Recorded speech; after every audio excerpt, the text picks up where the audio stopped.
Hello good morning students. आज हम class 11 में आपके बायोलॉजी सब्जेक्ट्स में जो है राइजोपस में अलैंगिक जनन पढ़ेंगे, लैंगिक जनन पढ़ेंगे, क्योंकि इसके पहले आप लोगों ने राइजोपस में कायिक जनन और अलिंगी जनन, अलैंगिक जनन को पढ़ चुके हो। क्योंकि राइजोपस में जनन की 3 विधियाँ होती हैं, कायिक जनन विधि, और दूसरी होती है अलिंगी जनन या अलैंगिक जनन, और तीसरी विधि है लैंगिक जनन। तो आज का हमारा जो वीडियो है वो अलैंगिक जनन पर यानी लैंगिक जनन पर आधारित है, क्योंकि आपने इसके पहले अलैंगिक और कायिक पढ़ चुके हो। तो आइए आज का वीडियो शुरू करते हैं। तो देखिए टॉपिक जैसा कि आपको पता ही हो गया कि सेक्सुअल रिप्रोडक्शन इन राइजोपस में लैंगिक जनन। तो जो ये हमारी थ्योरी दी गई है, इस पूरी थ्योरी को हम इस राइजोपस के चित्रों के माध्यम से जो लैंगिक जनन दिखाया गया है उस पर इम्प्लीमेंट करके समझते हैं। तो सबसे पहली लाइन है कि राइजोपस में लैंगिक जनन प्रतिकूल परिस्थितियों में होता है। देखिए जनन की जो प्रक्रिया है वो अनुकूल परिस्थितियों में होती है, हर जगह आपने पढ़ा है, लेकिन यहाँ पर फर्स्ट लाइन लिखी गई है प्रतिकूल परिस्थितियों में होता है। प्रतिकूल परिस्थितियों से मतलब है कि जनन के लिए यहाँ पर जो कवक तंतु प्रयोग होते हैं वो भिन्न भिन्न होते हैं। तो देखिए इसीलिए प्रतिकूल शब्द यूज किया गया है। देखिए आपको आगे समझ में आता है कि इसमें 2 भिन्न कवक तंतुओं के मध्य बनने वाली समयुग्मक धानियों आइसोगैमेटेंजिया के बीच संयुग्मन होता है। इनमें से एक +VE विभेद तथा दूसरी -VE विभेद की होती है। इसे विषम जालिकता कहते हैं।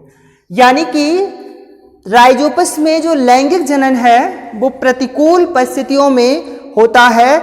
इस लाइन में हमें यह बताया गया है, यानी इससे समझ में यह आता है कि इसमें 2 भिन्न कवक यानी 2 भिन्न कवक तंतुओं का प्रयोग होता है और उनके बीच बनने वाली जो समयुग्मक धानियां हैं, कवक तंतु भिन्न है परंतु उसके अंदर समयुग्मक समान युग्मक की जो धानियां बनती हैं उनके बीच में जब संयुग्मन होता है तब ये जनन की प्रक्रिया प्रारंभ होती है। तो इनमें से जो एक होता है वो माइनस और एक जो होता है वो प्लस, यानी धनात्मक और ऋणात्मक विभेद के कवक तंतु होते हैं। जबकि इसमें जो युग्मक धानियां होती हैं, जो समयुग्मक धानियां होती हैं, उनके बीच संयुग्मन होता है। ऐसा आप यहाँ पर देख रहे हो कि समयुग्मक धानियों के बीच संयुग्मन होता है। आकार प्रकार की दृष्टि से, यानी आकार की संरचना की दृष्टि से, आकार प्रकार की दृष्टि से जो युग्मक धानियां होती हैं वो समान प्रतीत होती हैं। कैसी प्रतीत होती हैं? समान प्रतीत होती हैं आकार की दृष्टि से और प्रकार की दृष्टि से, परंतु ये कार्य की दृष्टि से जो है भिन्न होती हैं। कैसी होती हैं? भिन्न होती। कार्य की यानी कार्य करने के आधार पर इनमें जो है भिन्नता होती है, और इसी भिन्नता के कारण इनको 2 विभेदों में बांटा गया है, धनात्मक और ऋणात्मक विभेद। और ये जो धनात्मक और ऋणात्मक विभेद की समयुग्मक धानियां हैं, यानी कवक तंतु जो हैं, वो कवक तंतु यानी धनात्मक और ऋणात्मक जो अंतर प्रतीत कर रहे हैं उसको विषम जालिकता कहा जाता है, और कवक तंतु जो होते हैं उन्हें विषम जालिक कहा जाता है। अंतर है धनात्मक और ऋणात्मक का, क्योंकि कारकी रूप से जो है भिन्न होते हैं, जबकि आकार प्रकार की दृष्टि से ये समान होते हैं। तो इस पूरे 4 लाइनों में ये समझ में आया कि जो अलैंगिक यानी जो लैंगिक जनन है राइजोपस में वो प्रतिकूल परिस्थिति में होता है, यानी कि जब 2 कवक तंतु अलग अलग विभेद के उत्पन्न होते हैं। यानी एक देखिए ये 2 कवक तंतु बनाए गए हैं राइजोपस के। अब यहाँ से शुरू करते हैं। आप ये नंबर पढ़े हुए हैं, नंबरों के आधार पर समझने का प्रयास कीजिए। Number A B C D क्रम से जाएगा, उसके बाद में इधर क्रम दिखाया गया है, या आप इसी क्रम को इधर दिखा सकते हो, क्योंकि जो इधर प्रोसेस है सेम वही प्रोसेस इधर है। क्योंकि जब विभेद 2 अलग अलग ले रहे हैं, एक धनात्मक है और एक ऋणात्मक है, तो ये ऋणात्मक की प्रोसेस है कवक तंतु की और ये धनात्मक की पूरी प्रोसेस है। तो धनात्मक और ऋणात्मक दोनों कवक तंतु जो है भिन्नता प्रदर्शित करते हैं कार्य की दृष्टि से, इसीलिए इनको विषमजालिक और इसके जो कवक तंतु होते हैं यानी इसको कवक तंतुओं को विषमजालिक और इस गुण को जो है विषम जालिकता कहा जाता है। तो इन 4 लाइनों में ये समझ में आया कि यहाँ पर 2 कवक तंतु जो राइजोपस के अलैंगिक जनन में भाग यानी लैंगिक जनन में जो भाग लेते हैं उसमें एक धनात्मक और दूसरा ऋणात्मक होता है, और इसके इस गुण को जो है विषम जालिकता कहते हैं। अब इसके बाद देखिए, अब हमारी प्रोसेस शुरू होती है, और प्रोसेस कहाँ से शुरू होगी? स्टार्टिंग यहाँ से होगा, ठीक है, इस पूरे चक्र का, और आप समाप्ति इधर से यहाँ होगी, और सेम वही प्रोसेस उधर वाली इधर भी हो रही है, परंतु ये धनात्मक रूप से हो रही हैं और ये ऋणात्मक रूप से हो रही हैं, क्योंकि विभेद अलग अलग हैं। तो क्योंकि और इसी दोनों विभेदों के अलग अलग होने के कारण ही यहाँ पर प्रतिकूल शब्द यूज किया गया, प्रयोग किया गया है, वरना यहाँ पर अनुकूल होता। तो देखिए क्या है कि जब 2 विषमजालिक यानी प्लस VE तथा माइनस VE विभेद कवक तंतु एक दूसरे के समीप आते हैं, किसके समीप आते हैं?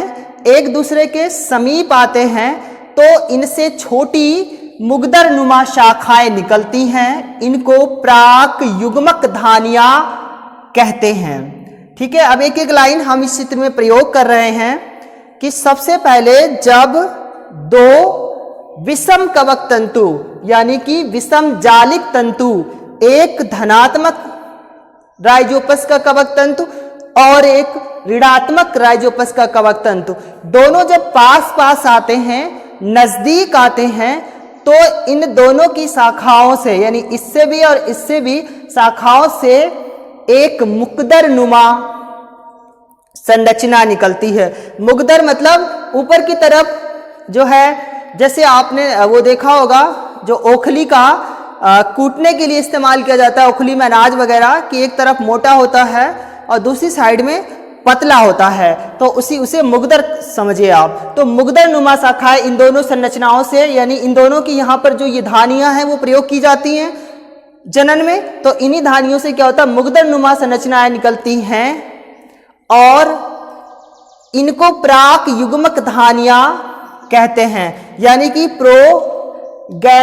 प्रोगैमिटेंजिया, इसे हिंदी में जो है प्राक युग्मक धानियां कहते हैं। प्रोगैमिटेंजिया निकलते हैं, दोनों शाखाएं मुकदर नुमा है, यानी जनन शुरू हो रहा है अब यहां से, और प्रोसेस आपकी कंप्लीट इधर होगी आकर। तो सबसे पहले आपने यहाँ विषमजालिक पढ़ा था, तो विषमजालिक तंतु से एक धनात्मक तंतु और एक ऋणात्मक तंतु से जब दोनों तंतु पास आते हैं, समीप आते हैं, तो इनसे छोटी मुकदर नुमा शाखाएं निकलती हैं। तो इनकी दोनों धानियों से देखिए, इसके और इसके से दोनों मुकदर नुमा क्या निकल रही हैं, शाखाएं निकल रही हैं। मुकदर नुमा जो शाखाएं निकलती हैं, उन शाखाओं को यानी जो मुकदर नुमा शाखाएं निकलती हैं, उन शाखाओं को प्राक युग्मक धानियां कहते हैं। ठीक है, और देखिए यहाँ इस साइड में जो है ये ऋणात्मक की धानियां हैं, ये ऋणात्मक कवक तंतु है, और इस साइड में जो है ये सारे धनात्मक हैं। आप इस प्रकार से बनाना है, ठीक है, धनात्मक कवक तंतु प्रयोग किए गए हैं। तो दोनों से मुकदर नुमा शाखाएं निकल आई, जिन्हें हम इंग्लिश में प्रोगैमिटेंजिया और हिंदी में प्राक युग्मक धानियां कहते हैं। अब प्राक युग्मक धानियां जो है क्या आगे परिपक्व अवस्था में दोनों युग्मक धानियों की भित्ति गल जाती है। समयुग्मी युग्मक परस्पर मिलकर बहुकेंद्रीय युग्माणु बनाते हैं। तो परिपक्व युग्मक धानियां, जो युग्मक धानियां बनी हैं, ये युग्मक धानियां जब परिपक्व हो जाती हैं, तो इन दोनों युग्मक दोनों युग्मक धानियों की जो भित्ति है वो गलती है।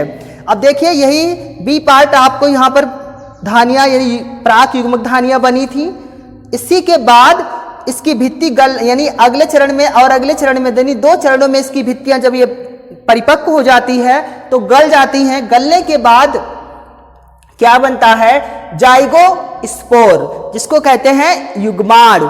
तो दोनों की प्लस और माइनस दोनों ही मिले जब साथ में, और मिलने के बाद में क्या हुआ कि जो इनकी भित्ति थी वो गलती है जब ये परिपक्व हो जाती है युग्मक धानियां, और परिपक्व होने के बाद युग्माणु का निर्माण होता है। तो आपने यहाँ भी वही पढ़ा कि दोनों युग्मक धानियों की भित्ति गल जाती है और समयुग्मकी युग्मक परस्पर मिलकर बहुकेंद्रकी युग्माणु बनाते हैं। तो ये देखिए यहाँ पर जाइगोस्पोर यानी युग्माणु का निर्माण हो गया और युग्माणु जो बना है वो बहुकेंद्रकी युग्माणु का निर्माण हुआ। इसके बाद अनुकूल वातावरण में युग्माणु अंकुरित होकर प्रोमाइसीलियम बनाता है और जब इसी युग्माणु को यानी इस बहुकेंद्रकी युग्माणु को जब अनुकूल वातावरण मिलता है, अनुकूल परिस्थितियां मिलती हैं, तब ये क्या बनाता है, प्रोमाइसीलियम। देखिए इसी युग्माणु से ये एक संरचना ऊपर की बन करके गई और इस संरचना में जो है प्रोमाइसीलियम बना। क्या बना, प्रोमाइसीलियम का निर्माण हुआ।